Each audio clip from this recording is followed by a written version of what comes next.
ከልቦ የቀረበውን ትርታ 97.6 ኤፍኤም ነው በማድመጥ ላይ የምትገኙት ውድ አድማጮቻችን፣ እየተከታተላችሁን ስለሆነ እናመሰግናለን። አሁን ደግሞ ሰዓቱ ከሀገር ውስጥና ከባህር ማዶ የተሰሙ ዋና ዋና ዜናዎችን ወደ እናንተ የምናደርስበት ነው። ከሀገር ውስጥ የተሰሙ ጉዳዮችን በማስቀደም እንጀምራለን። የ1447ኛው የሀጂ ጉዞ ምዝገባ ከትላንት ህዳር 22 ቀን እስከ ጥር 18 ቀን 2018 እንደሚከናወን የኢትዮጵያ እስልምና ጉዳዮች ጠቅላይ ምክር ቤት አስታውቋል። ጠቅላይ ምክር ቤቱ የዘንድሮውን የሀጂ ጉዞ አስመልክቶ ጋዜጣዊ መግለጫን የሰጠ ሲሆን ዋና ጸሐፊው ኡስታዝ ተምኪን አብዱላሂ የ1447ኛው የሀጂ ጉዞ ምዝገባ ከህዳር 22 ቀን እስከ ጥር 18 ቀን ድረስ ይቆያል ብለዋል። የዘንድሮ የሀጂ ጉዞ ዋጋ 740 ሺህ ብር መሆኑን ገልጸው የዋጋ ተመኑ ከውጭ ምንዛሬ አኳያ ከባለፈው ዓመትም ዝቅ ያለ ቢሆንም ሁጃጆች የሚከፍሉት በብር በመሆኑ ተመኑ የጨመረ መስሎ እንዲታይ ማድረጉን ጠቁመዋል። ሁጃጆች በተለያየ ምክንያቶች ሳይዘናጉ ህዝበ ሙስሊሙ በተሰጠው አጭር ጊዜ ውስጥ መመዝገብ እንዳለባቸው ጠቁመዋል። ምዝገባው በሁሉም የክልልና የከተማ አስተዳደር የምዝገባ ጣቢያዎች እንደሚከናወን ገልጸው ሁጃጆች ለምዝገባ ሲመጡ የጤንነት ሁኔታቸውን የሚያሳይ የምስክር ወረቀት አግባብነት ካላቸው የጤና ተቋማት ማቅረብ ይኖርባቸዋል ሲሉም ገልጸዋል። ዜናችን እንደቀጠለ ነው። በሚቀጥሉት 10 ቀናት ከሳይቤሪያ ከፍተኛ የአየር ግፊት በመነሳት ወደ ሀገሪቱ የሚነፍሰው ደረቅና ቀዝቃዛ አየር ተጠናክሮ እንደሚቀጥል የኢትዮጵያ ሜትሮሎጂ ኢንስቲትዩት ገልጿል። ኢንስቲትዩቱ ለመገናኛ ብዙኃን ይፋ ባደረገው መግለጫ ላይ በሚቀጥሉት 10 ቀናት ዝናብ ሰጪ የአየር ሁኔታ ክስተቶች በጋ ሁለተኛ የዝናብ ወቅታቸው በሆኑት አካባቢዎች ላይ ቀጣይነት ይኖረዋል ብሏል። ዝናብ ሰጪ የአየር ሁኔታ ክስተቶች በጥቂት የደቡብና የደቡብ ምስራቅ የሀገሪቱ አካባቢዎች አልፎ አልፎ በሚኖሩት ቀናቶች ላይ በተዳከመ ሁኔታ ቀጣይነት ይኖራቸዋል። በዚህም የደቡብ ኦሮሚያ ዞኖች፣ የሲዳማ ክልል ዞኖች፣ የደቡብ ኢትዮጵያ ደቡባዊ ዞኖችና የሶማሌ ክልል ደቡባዊ ዞኖች በጥቂት ስፍራዎቻቸው ላይ በጣም አነስተኛ መጠን ያለው ዝናብ እንደሚኖራቸው አሃዛዊ የትንበያ መረጃዎች እንደሚጠቁሙ ገልጿል። በሌላ በኩል ከሚኖረው የደመና ሽፋን ላይ በመነሳት በጥቂት የሰሜን መካከለኛውና ደቡብ ጎንደር ዞኖች፣ ባህር ዳር ዙሪያ፣ አዊ፣ በምዕራብና ምስራቅ ጎጃም አልፎ አልፎ በሚኖሩት ቀናት ወቅቱን ያልጠበቀ አነስተኛ መጠን ያለው ዝናብ እንደሚያገኙም ትንበያው አብራርቷል። የምዕራብ ኦሮሚያ ክልል ዞኖች አርሲና ምዕራብ አርሲ፣ ባሌና ምስራቅ ባሌ ዞኖች ከቤንሻንጉል ጉሙዝ ክልል ካማሼና የማኦኮሞ ልዩ ዞን፣ የጋምቤላ ክልል ዞኖች፣ የደቡብ ምዕራብ ኢትዮጵያ ክልል ዞኖችም አልፎ አልፎ ወቅቱን ያልጠበቀ አነስተኛ መጠን ያለው ዝናብ ያገኛሉ። ስለሆነም በሚኖሩት ደረቅ ቀናቶች የደረሱ ሰብሎች መሰብሰብ አስፈላጊ መሆኑን ኢንስቲትዩቱ ጠቁሟል። በሌላ በኩል ከሳይቤሪያ ከፍተኛ የአየር ግፊት ላይ በመነሳት ወደ ሀገሪቱ የሚነፍሰው ደረቅና ቀዝቃዛ አየር ተጠናክሮ እንደሚቀጥል አሃዛዊ የትንበያ መረጃዎች እንደሚያሳዩም በመግለጫው ተብራርቷል። በዚህም የበጋው ደረቅ ፀሐያማና ነፋሻማ የአየር ሁኔታ በተለይም በሰሜን ምስራቅ መካከለኛውና ደቡብ ደጋማ የሀገሪቱ አካባቢዎች ላይ የሌሊትና የማለዳው ቅዝቃዜ ከ5 ዲግሪ ሴልሺየስ በታች እንደሚሆን ትንበያው ያሳያል። ወደ ውጭ ዜናዎቻችን አልፈናል። አድማጮቻችን የትርታ ቁርስ ዜናዎችን በትርታ 97.6 ኤፍኤም ላይ እየተከታተላችሁ ነው። 2 ሰዓት ተኩል ድረስ የትርታ ቁርስ ዝግጅት ይቀጥላል። የምዕራብ አፍሪካ ሀገሮች የኢኮኖሚ ማህበረሰብ ኤኮዋስ ልዑካን ቡድኑን ይዞ ወደ ጊኒ ቢሳው መግባቱ ተዘግቧል። የኢኮኖሚ ማህበረሰቡ የልዑካን ቡድን በቆይታው ሀገሪቱን በመፈንቅለ መንግስት ከተረከበው ወታደራዊ አስተዳደር ጋርም ይመክራል ተብሎ ነው የሚጠበቀው። የልዑካን ቡድኑ በወቅቱ የኤኮዋስ ሊቀመንበር እንዲሁም በሴራሊዮን ፕሬዝዳንት ጁሊየስ ማዶ ባዮ መሪነት ውይይቱን ያደርጋል። የጊኒ ቢሳው ወታደራዊ መንግስት የቀድሞውን የጦር ኃይል አዛዥ ጄኔራል ሆርታ በጊዜያዊ መሪነት መሰየሙ ይታወሳል። የተባበሩት ሀገራት ዋና ጸሐፊ አንቶኒዮ ጉተሬስ በጊኒ ቢሳው የተፈጠረው ጉዳይ በጥብቅ እየተከታተሉትና እንዳሳሰባቸው ገልጸዋል። ሁሉም አካላትም ህገ መንግስታዊ ስርዓትን እንዲከተሉ መጠየቃቸው ነው የተዘገበው። የአውሮፓ ህብረት በሩሲያ ዩክሬን ድርድር ላይ ተገቢ የተሳትፎ ድርሻ ሊሰጠው እንደሚገባ ፈረንሳይ በአጽንኦት ጠይቃለች። የፈረንሳይ ፕሬዝዳንት ኢማኑኤል ማክሮን ከዩክሬኑ አቻቸው ቮሎዲሚር ዜሌንስኪ ጋር በተለያዩ ጉዳዮች ላይ መምከራቸውም ነው የተሰማው። ፕሬዝዳንት ማክሮን እንዲሁም የዩክሬኑ አቻቸው ቮሎዲሚር ዜሌንስኪ በፈረንሳዩ ኤሊሴ ቤተ መንግስት በተካሄደው ውይይት በተለይም በሩሲያና ዩክሬን መካከል ያለውን ጦርነት ለመቋጨት የሚደረገው ድርድር ላይ በሰፊው መወያየታቸው ተዘግበዋል።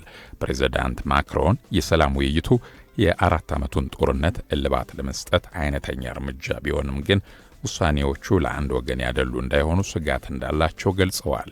በውይይቱ ላይም የአውሮፓ ህብረት ወሳኝ ድርሻ እንዲኖረው መጠየቃቸውን የዘገበው ፍራንስ 24 ነው። ከሀገር ውስጥና ከባህር ማዶ ያዘጋጀናቸውን ዜናዎች ነበረ ክቡራን አድማጮቻችን የተከታተላችሁት። ወደ ኋላ ላይም ተጨማሪ መረጃዎችን ይዘን እስከ 2 ሰዓት ተኩል ድረስ የተለያዩ መሰናዶችን አካተን እንጠብቃችኋለን።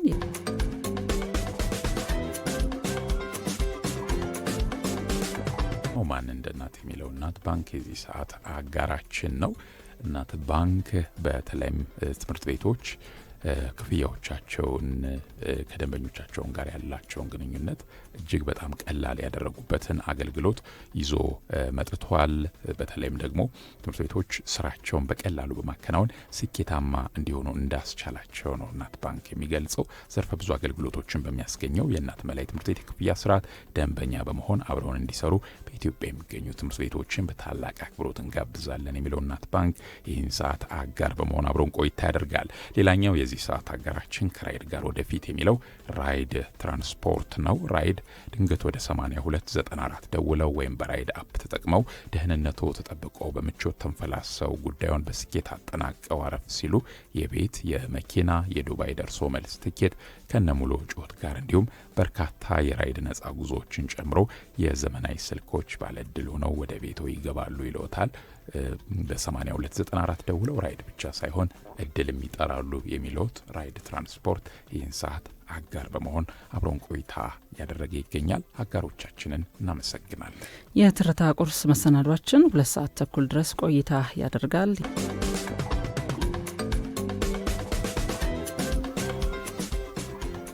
ከልቦ በቀረበው ትርታ 97.6 ኤፍኤም የማክሰኞ ማለዳ ትርታ ቁርስ መሰናዶን ነው በማድመጥ ላይ የምትገኙት። አብራችሁን ስለሆናችሁ ያደመጣችሁን ስለሆነ እናመሰግናለን። አሁን ደግሞ ሰዓቱ ከሀገር ውስጥና ከባህር ማዶ የተሰሙ ዋና ዋና ዜናዎችን ወደ እናንተ የምናደርስበት ነው። ከሀገር ውስጥ የተገኙ ጉዳዮችን በማስቀደም እንጀምራለን። ከ5000 በላይ ነጋዴዎች ላይ እርምጃ መወሰዱን የአዲስ አበባ ንግድ ቢሮ አስታውቋል። በቢሮው የኮሚኒኬሽን ዳይሬክቶሬት ዳይሬክተር አሸናፊ ብርሃኑ በተለይ ለትርታ እንደገለጹት በዘንድሮ የበጀት ዓመት በ3 ወሮች ውስጥ በአዲስ አበባ ከሚገኙ ከ700,000 በላይ ነጋዴዎች መካከል በ257,983 ላይ የበር ለበር ቁጥጥር መደረጉን ገልጸዋል። በዚህም 5371 ነጋዴዎች ህጋዊ አሰራር ባለመከተላቸው እርምጃ እንደተወሰደባቸው ነው ያስታወቁት። እርምጃው የተወሰደውም በነጋዴዎቹ ዘንድ የንግድ ፍቃድ እድሳት መፈጸም፣ የሚሸጡትን ምርት ዋጋ ዝርዝር መለጠፍ፣ የሽያጭ ደረሰኝ መኖርና መሰል ህጋዊ አሰራሮች መከተላቸው ተፈትሾ እንደሆነ አብራርተዋል። እርምጃው ከተወሰደባቸው 5371 ነጋዴዎች መካከል 4924 የሚሆኑት አስፈላጊውን ሂደት በማሟላት ወደ ህጋዊነት እንደተመለሱ የገለጹ ሲሆን 87 ነጋዴዎች ደግሞ የሀብት መወረስ ተደርጎባቸዋል ሲሉ ገልጸዋል። በንብረታቸው የተወሰደባቸው ነጋዴዎች እጣፋንታን በተመለከተም የቤት ውል ወስደው በኦንላይን ስራቸውን እንዲቀጥሉ የተመቻቸላቸው መሆኑን ነው የተናገሩት። ቢሮው በቀጣይም ክትትሉን አጠናክሮ በመቀጠል ህጋዊ አሰራር የማይከተሉ ነጋዴዎች ላይ እርምጃ እንደሚወስድ ነው የአዲስ አበባ ንግድ ቢሮ የኮሚኒኬሽን ዳይሬክቶሬት ዳይሬክተር አሸናፊ ብርሃኑ ለትርታ የገለጹት ስትል የዘገበችው ባልደረባችን በፍቅር ግዛቸው ናት። የግብር ከፋዮችን ቅሬታ አጣርቶ ምላሽ መስጠት የሚያስችል አሰራር ተግባራዊ እንደሚደረግ የአዲስ አበባ ከተማ አስተዳደር አስታውቋል። በአዲስ አበባ ከተማ ከግብር አሰባሰብና ከገቢዎች አገልግሎት አሰጣጥ ጋር በተያያዘ የሚኖረውን ቅሬታ ለመፍታት የሚያስችል አዲስ አሰራር በከንቲባ ጽሕፈት ቤት ስር እንደተዋቀረ ይፋ ሆኗል። ከመጪው ሐሙስ ጀምሮም ተግባራዊ ይደረጋል የተባለው ይኸው አሰራር በአስተዳደሩ የገቢዎች ቢሮ ስር በተዘረጋው የቅሬታ አፈታት ስርዓት ያልረኩ ግብር ከፋዮች ቅሬታዎቻቸውን የሚያቀርቡበት እንደሆነ ነው የተጠቆመው። በዚህ መሰረትም ከገቢ አሰባሰብ፣ ከሰራተኞች ስነ ምግባርና አገልግሎት አሰጣጥ ጋር የሚነሱ ቅሬታዎች ዘወትር ሐሙስ የስራ ኃላፊዎቹ በተገኙበት የሚደመጡና ተጣርተው ምላሽ የሚሰጥባቸው ይሆናል ተብሏል። ይህ የተዘረጋው አሰራር ለከንቲባ ጽሕፈት ቤት በሚስጥር ጥቆማ ከሚሰጥበት ነጻ የጥሪ ማዕከል 9977 እና የሚስጥር ሳጥን በተጨማሪ ቅሬታዎችን በአካል ለበላይ አመራር ማቅረብ እንደሚያስችልም ተገልጿል። ስለሆነም ከመጪው ሐሙስ ህዳር 25 ቀን 2018 ጀምሮ የከተማ አስተዳደሩ አመራር ከገቢዎች ጋር ብቻ የተያያዙ ቅሬታዎችን ተቀብሎ እንደሚያስተናግድ ትርታ ከአዲስ አበባ ከተማ አስተዳደር ኮሚኒኬሽን ቢሮ ያገኘው መረጃ አመላክቷል። ወደ ውጭ ዜናዎቻችን እናልፋለን። አድማጮች የትርታ ቁርስ ዜናዎችን እየሰማችሁ ነው የምትገኙት። የዓለም ጤና ድርጅት WHO በዲሞክራቲክ ሪፐብሊክ ኮንጎ ተከስቶ የነበረው የኢቦላ በሽታ መጥፋቱን ይፋ አድርጓል። ይህም በተቋሙ ታሪክ መልካም ዜና እንደሆነ ነው የተነገረው። ድርጅቱ ለዲሞክራቲክ ሪፐብሊክ ኮንጎ ትላንት ማምሻውን ባስተላለፈው የእንኳን ደስ አላችሁ መልእክት የኢቦላ ወረርሽኝ መጥፋቱን በይፋ ማወጁን ነው የተዘገበው። በመስከረም ወር በዲሞክራቲክ ሪፐብሊክ ኮንጎ የኢቦላ ወረርሽኝ ይፋ ከሆነ በኋላ በበሽታው 64 ሰዎች መያዛቸው የተመዘገበ ሲሆን የ45 ሰዎች ሕይወትም አልፏል። ከ10 ዓመት በፊት የኢቦላ በሽታ ሲከሰት ምንም አይነት የተረጋገጠ ክትባት አለመኖሩን ያስታወሰው የዓለም የጤና ድርጅት አሁን ላይ በሽታውን ለመከላከልና ለማከም የሚቻልበት ደረጃ ላይ መድረሱንም አስታውቋል። በመጨረሻም ጃፓን ወታደራዊ ኃይሏን ለማጠናከር እየወሰደች ያለው እርምጃ እጅጉን እንዳሳሰባት ቻይና ገለጸች። በታይዋን ጉዳይ ላይ ያላቸው ፍላጎት ሁለቱ ሀገሮች ያላቸውን ዲፕሎማሲያዊ ግንኙነት እያሻከረ የመጣ ሲሆን በቅርቡ ጃፓን አዲስ ጠቅላይ ሚኒስትር ከሾመች በኋላ ደግሞ ወደ ቃላት ጦርነት የተሻገረ መሆኑም ነው የተገለጸው። የጃፓን ጠቅላይ ሚኒስትር ሳናኤ ታኬያቺ በቻይና የታይዋን ግዛት ዙሪያ የሰጡት አስተያየት በሁለቱ ሀገሮች መካከል የውጥረት እንዲሰፍን አድርጓል። ታኬያቺ ባለፉት 2 ሳምንታት በቻይና ዙሪያ የተለያዩ አስተያየቶችን እየሰጡ የቆዩ ሲሆን ከታይዋን ጋር በተያያዘም ቻይና ጦሯን ወደ ታይዋን የምታዘምት ከሆነም ጃፓን ሕልውናዋ የተረጋገጠ ስለማይሆን ወታደሮችን ወደ ስፍራው እንደምታሰማራ መናገራቸው ይታወሳል። ዘገባው የቲአርቲ ኒውስ ነው። ከልቦ በቀረበው ትርታ 97.6 ኤፍኤም የትርታ ቁርስ መሰናዶን ነው በማድመጥ ላይ የምትገኙት። አብራችሁን ስለሆናችሁ እየተከታተላችሁን ስለሆነ እናመሰግናለን። ከማለዳው ጀምሮ በርካታ አድማጮች ከተለያየ ቦታዎች በመደወል ሀሳብ አስተያየቶቻቸውን እያደረሱን ይገኛሉ።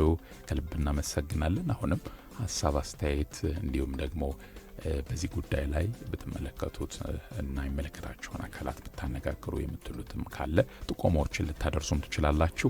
011-6ን በማስቀደም በ68 46 22 እንዲሁም በ66 35 82 ላይ ሀሳብ አስተያየቶቻችሁን ልታደርሱን ትችላላችሁ።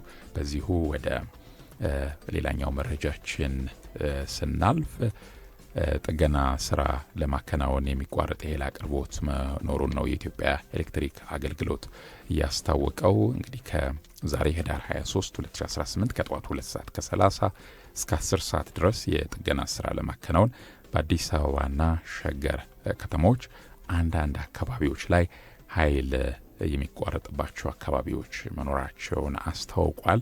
በዚሁም ሸጎሌ አንበሳ ጋራጅ፣ ሸጎሌ መንደር 7፣ ፊናንስ፣ አበበ ቢቂላ፣ ኳስ ሜዳ፣ መሳለሚያ፣ ግብጽ ኤምባሲ፣ 6 ኪሎ ዩኒቨርሲቲ፣ የካቲት 12 ሆስፒታል፣ ኤፍቢ ግቢ፣ ናይጄሪያ ኤምባሲ፣ 20 ቀበሌ፣ ላዛሪስት ኮንዶሚኒየም፣ ላዛሪስት ትምህርት ቤት፣ ማርቆስ መጋዘን እንዲሁም ደግሞ ፀሐይ ጮራ ትምህርት ቤት፣ ስፓኒሽ ኤምባሲ፣ ስብሰባ ማዕከል፣ ተፈሪ መኮንን ውሃ ልማት ቢሮ፣ በተጨማሪም በጎተራ ኮንዶሚኒየም፣ ወንጌላዊት፣ ዩኒማክ፣ መስቀል ፍላወር፣ ተሻለ ጋራጅ፣ ዳኞችና አቃቤ ሕግ ቢሮ፣ ኮስሞስ ህንፃ፣ ድሪም ላይነር፣ ጎተራ ውሃ እንዲሁ ጎተራ ውሃ ብቻ፣ ጀሞ 2 ኮንዶሚኒየም በከፊል ፉሪ አካባቢ፣ አለም ገና፣ ለገጻፎ፣ ሲዲሲ፣ ኮሶሮ፣ የካባዶ እንዲሁም የሳሴዳ አካባቢ፣ ለጣፎ ከተማ፣ ለገዳዲ 44 ማዞሪያ መብራት የሚቋረጥ መሆኑን ገልጿል። በዚህም በሌላም ተጨማሪ ሰፈሮች በቡራዩ ሰፈር፣ ጎጄ፣ ታጠቂ ኢንዱስትሪ መንደር፣ ሰንጎታ፣ ቶፑሃ፣ ቡራዩ ከተማ፣ አኔዲማ ሳተላይት ጣቢያዎች፣ ቡራዩ ድሬ፣ ኬላ መናገሻ በዛሬው ዕለት ህዳር 23 2018 ከጠዋት 2 ሰዓት ከ30 እስከ 10 ሰዓት ድረስ የጥገና ስራ ለማከናወን በእነዚህ በተጠቀሱት አካባቢዎች የኃይል መቋረጥ እንደሚያጋጥም ነው የኢትዮጵያ ኤሌክትሪክ አገልግሎት በመረጃው ያስታወቀው። ዛሬ የኢትዮጵያ ከ17 ዓመት በታች ብሔራዊ ቡድኑ በአፍሪካ ዋንጫ ለመሳተፍ የሚያስችለውን ወሳኝ የጨዋታ መርሃ ግብር ከኬንያ አቻው ጋር ያከናውናል። በምድብ ማጣሪያ ጨዋታዎቹ በርካታ ግቦችን እያስቆጠረ ቡድኖቹን እያሸነፈ የመጣው የኢትዮጵያ ከ17 ዓመት በታች የብሔራዊ ቡድኑ ባለፈው እሁድ በዩጋንዳ 3-0 በሆነ ውጤት ተሸንፎ ከዋንጫ ፉክክሩ ውጪ መሆኑ ይታወቃል። ዛሬ የዋንጫ ጨዋታና የሶስተኛ ደረጃ ጨዋታ ይከናወናል። የሶስተኛ ደረጃ ተፎካካሪ ሆኖ ከኬንያ አቻው ጋር ነው ውድድሩን ጨዋታውን የሚያደርገው። በተመሳሳይ እንደዚሁ የዋንጫ ጨዋታው በታንዛኒያ እና ዩጋንዳ መካከል ይከናወናል። ቡድኑ የሚያደርገው ጨዋታ ዛሬ በከፍተኛ ሁኔታ የሚጠበቅ ነው።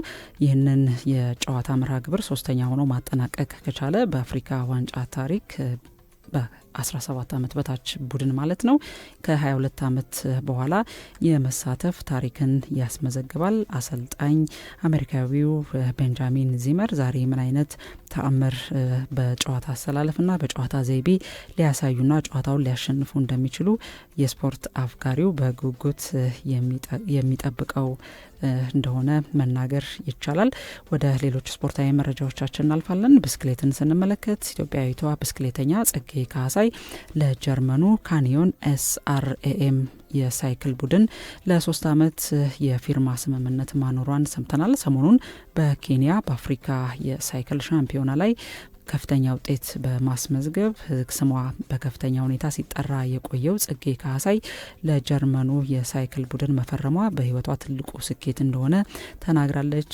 በቀጣይ የውድድር ዓመታትም ውጤታማ ለመሆን እንደምትሰራ ነው በስምምነቱን ከፈጸመች በኋላ ይፋ ባደረገችው ንግግር ላይ የገለጸችው። የመስፍን ሳይክል ቡድን ስፖርተኛ የነበረችው ጸጌ ካሳይ ባለፉት ወራት በፈረንሳይና በብሪታንያ በወርልድ ሳይክል ሴንተር ስልጠና ስትወስድ መቆየቷ ይታወሳል። ባለፈው ሳምንት በአፍሪካ የሳይክል ሻምፒዮና ላይ ያሳየችው ጥንካሬም ከጀርመኑ ክለብ የፊርማ ስምምነት እንዲቀርብላት አድርጓል። በተመሳሳይ ደግሞ ኤርትራዊው ብስክሌተኛ ቢኒያም ግርባይ የአፍሪካ የሳይክል ሻምፒዮና ላይ ባሳየው አቋም ሌላ አዲስ ዓለም አቀፍ የፊርማ ስምምነት ቀርቦለታል።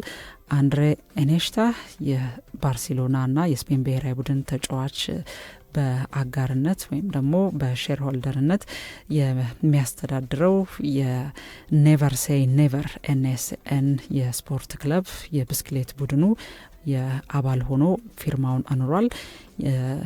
ኤርትራዊው ብስክሌተኛ ቢኒያም ግርማ ለNSN ኔቨር ሴይ ኔቨር የብስክሌት ቡድን ሲፈርም በጥቁር የብስክሌተኞች ታሪክም ትልቅ ውጤት ተብሏል። ስምምነቱ ለ3 ዓመት እንደሚቆይ ተገልጿል። ቱር ደ ፍራንስን የመሳሰሉ ታላላቅ የብስክሌት የውድድር መድረኮች ላይ መሳተፍ የቻለው ብስክሌተኛው ቢኒያም ግርማይ ከቤልጂየሙ ኢንተርማሼ ዋንቲ ጎበርት የሳይክል ቡድን ነው ወደ NSN አንድሬስ ኢኔሽታ ወደሚያስተዳድረው የሳይክል ቡድን ማምራቱን የተዘገበው። ወደ ሌሎች መረጃዎቻችን እናልፋለን። እግር ኳስን ስንመለከት የሳውዝ አፍሪካ ብሔራዊ ቡድን የአፍሪካ ዋንጫ ላይ ተሳታፊ የሆኑ ተጫዋቾችን ይፋ አድርጓል።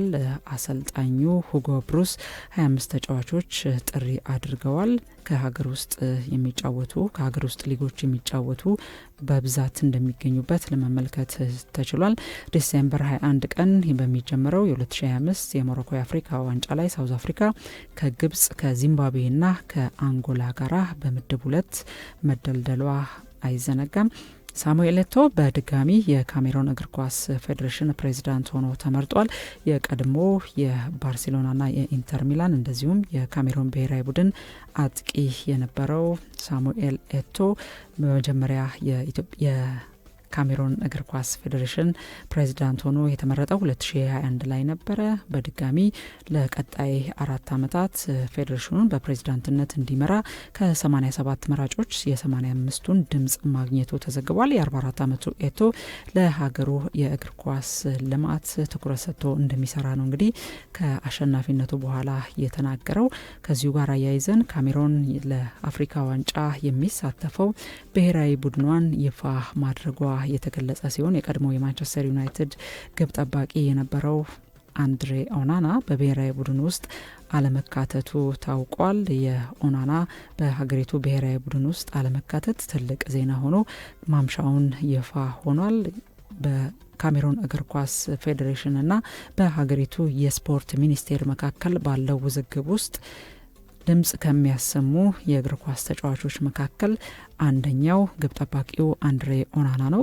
ከስነ ምግባር ጋር በተያያዘም ከዚህ በፊት በብሔራዊ ቡድኑ በተጠባባቂነት ሲቀመጥ እንደነበረ ይታወሳል። ብሔራዊ ቡድኑንም ተዘግይቶ በመቀላቀል የስነ ምግባር ወይም ደግሞ የብሔራዊ ቡድኑን መመሪያ ባለማክበርም ትችት ሲቀርብበት ነበር። ማንቸስተር ዩናይትድን በማስቀደም ለብሔራዊ ቡድኑ ዘግይቶ የደረሰበት አጋጣሚ የሚዘነጋ አይደለም። አሁን በሀገሪቱ የስፖርት ሚኒስቴርና የካሜሮን እግር ኳስ ፌዴሬሽን መካከል ባለው አለመግባባት ገለልተኛ መሆን ካልቻሉ ተጫዋቾች ወገንተኛ ከሆኑት መካከል አንደኛው ነው ተብሎ ይተቻል። እሱ ግን በሰጣቸው አስተያየቶች ላይ ምንም አይነት ወገንተኛ አይደለሁም፣ ይልቁንም ገለልተኛ ሆኜ አስተያየቶችን እየሰጠው ነው የሚገኘው ሲል ተናግሯል። ሆኖም ግን በሳሙኤል ኤቶ የሚመራው ካሜሮን እግር ኳስ ፌዴሬሽን እና የብሔራዊ ቡድኑ ምርጫ ሊሆን አልቻለም። ዲሞክራቲክ ሪፐብሊክ ኮንጎም በተመሳሳይ ለአፍሪካ ዋንጫው 26 ተጫዋቾችን መጥራቷ ታውቋል። አሰልጣኝ ሴባስቲያን ዴስፓሬ በባህር ማዶ የሚጫወቱ ተጫዋቾች በብዛት ያካተቱበትን ብሔራዊ ቡድን ይፋ አድርጓል። በሚያሳዝን ሁኔታ የኒውካስል ዩናይትዱ የፊት መስመር ተጫዋች ዮዋን ዊሳን ከዚህ ብሔራዊ ቡድን ውስጥ ሊሳተፍ ወይም ደግሞ ሊካተት አልቻለም። ዊሳ ከብሔራዊ ቡድኑ ውጪ የሆነው በቡድን ውስጥ በክለቡ የልምምድ ወቅት ላይ የጉልበት ጉዳት የደረሰበት ከመሆኑ ጋር ተያይዞ መሆኑ ነው የተገለጸው። የጉልበት ጉዳቱን ለማገገምና ለክለቡ ለመሳተፍ ይህ የብሔራዊ ቡድኑ ውጪ መሆኑ መልካም አጋጣሚ እንደሆነ ነው እንግዲህ የኒውካስል ዩናይትድ ደጋፊዎች የሚናገሩት። ምክንያቱም በአፍሪካ ዋንጫ ላይ የሚሳተፍ ከሆነ ተጨማሪ ጉዳትን በማስተናገድ ለአዲሱ ክለቡ የሚጠበቅበትን አገልግሎት ሊሰጥ አይችልም ተብሎ ነው እንግዲህ ስጋት የተፈጠረው። እሱ ብቻ ሳይሆን በርካታ በእንግሊዝ ፕሪሚየር ሊግ ውስጥ የሚጫወቱ አፍሪካውያን ተጫዋቾች በአፍሪካ ዋንጫ ወቅት ወደ ብሔራዊ ቡድናቸው በሚሳተፉበት ጊዜ ጉዳት በማስተናገድ ለክለባቸው አገልግሎት እንዳይሰጡ የሚያደርጉበት አጋጣሚ ስለሚበዛ ይህንን ወቅት በተለይ የአውሮፓ የእግር ኳስ ክለቦች የአፍሪካ ዋንጫ የውድድር ወቅትን የሚፈቅዱት አይደለም። ተጫዋቾቻቸውንም ዘግይተው ነው የሚለቁት። ይህ እንግዲህ በአፍሪካ እግር ኳስ ኮንፌዴሬሽን ካፍና በአውሮፓ ሀገራቱ በተለይ ደግሞ በአውሮፓ እግር ኳስ ማህበር ዘንድ ከፍተኛ ንግግርን የሚፈልግ ትኩረት ጉዳይ ሆኖ ይጠበቃል። ከልቦ የቀረበውን ትርታ 97.6 ኤፍኤም ነው በማድመጥ ላይ የምትገኙት። ቀደም ሲል ስፖርታዊ መረጃዎችን ተከታትለን መልሰን ተገናኘ።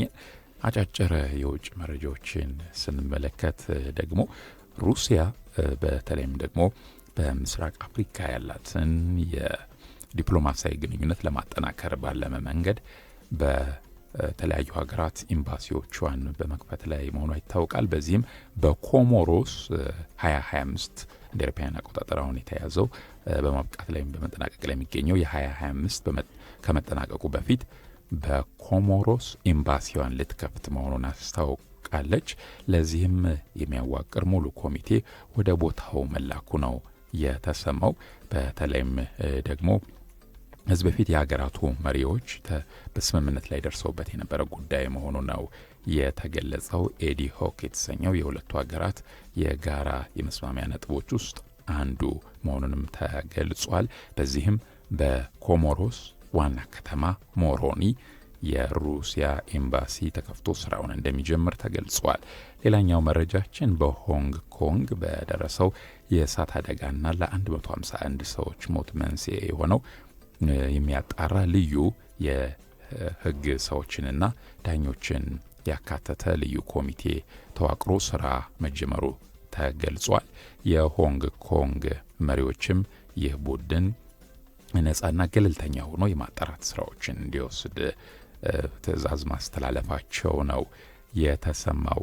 ወደ ሌላኛው መረጃችን ስናልፍ የምናገኘው ደግሞ ወደ አፍሪካ እንመለስና በአፍሪካ ሀገራት በተለይም የኤችአይቪ ስርጭትን ለመግታት የሚውሉ ክትባቶችን በተለይም ወደ በሳይንሱ አዳዲስ መፍትሄዎች ሊሆኑ ይችላሉ ብለው በሙከራ ደረጃ ማምጣታቸው ትልቅ ምርታ ነው ሲል ፍራንስ 24 በድረገጹ ላይ ሰፊ ሽፋን ሰጥቶ ይዞት ወጥቷል። በተለይም የመከላከል አቅምን እስከ 99.9 በመቶ ይቀንሳል የተባለለት በሳውዝ አፍሪካ ኢትስዋኒና ዛምቢያ የመጀመሪያውን ሙከራ የተደረገለት የኤችአይቪ የሚከላከል እንዲሁ በመርፌ የሚሰጠው ክትባት ትልቅ ለዚሁ ዘርፍ ትልቅ ግኝት መሆኑ ነው የተገለጸው። ሌላኛው መረጃችን ወደ ኢራን ይወስድናል።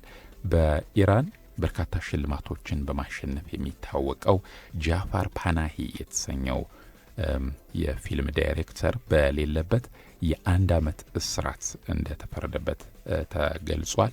የ1 ዓመት እስሩ ከ2 ዓመት የማንኛውም የጉዞ እገዳ እንዲሁም ከማህበራዊ እንቅስቃሴዎችም እገዳ እንደተጣለበት ነው የተጠቀሰው።